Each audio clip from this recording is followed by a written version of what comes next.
Hi, Sean Haynes with the Ag Center. Your weekly rundown on some headlines here in agriculture.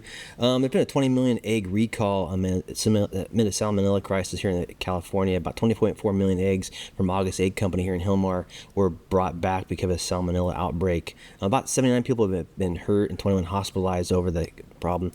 People are saying, hey, any of this brown cage-free eggs from March 4th through June 19th to be pulled out of their refrigerators and thrown away and not bought at stores. It's affected Walmart, Safely, Rayleigh's, FoodMax, Lucky, Smart and Final, and Save Marts across 9 states.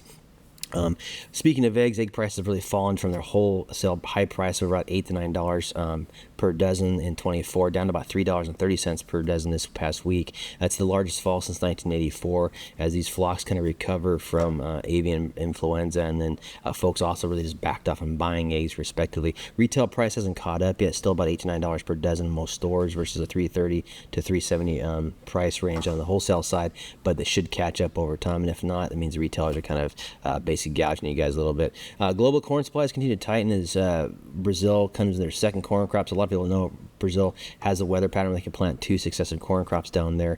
The second crop's coming in about 11% higher than projected, with also U.S. corn acres being at a 12-year high at about 95.3 million acres, and looking like good weather conditions so far. So there's been a lot of pressure on downward side for pricing for corn, which is helping U.S. livestock producers, bad for Midwestern farmers, but good for dairymen out here. So depending on what side of the fence you're sitting on, it's a good or bad story, but it looks like it's going to be a tough year for U.S. corn growers. I think in the long run, it'll be good for California as it helps keep prices down on the dairy side while these guys continue to figure out what's going to happen with the milk price. Milk price side, FMMO came into place in California in June 1. You'll see it in the July 1st checks. It should cause a small increase in overall pricing for California dairymen.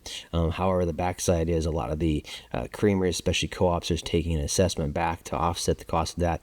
CDI looking like 85 cents per hundredweight, and then still unknown about what DFA is going to do, but I know they're having one come through. It's a little bit sad to see that happen, given the fact that dairymen are finally seeing some upside.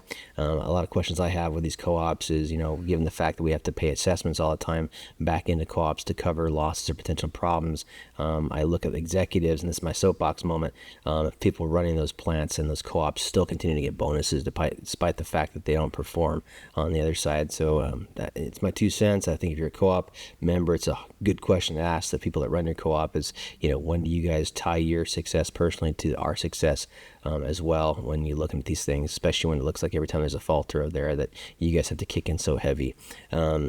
On the beef side, beef still continues to be a really tight supply here in California, and the U.S. consumers continue to still buy heavily.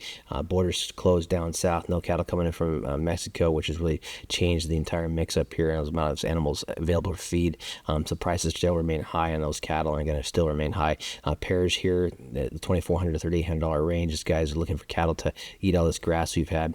Last but not least, water supplies look tight. Looks like they're going to kind of foul about 900,000 acres this year because of restrictions on that, and costs related to water because of regulatory issues and everything else are about 1,200% over the past 6 years. Something's going to have to change there as well. But that's what I got this week for headlines. Thanks.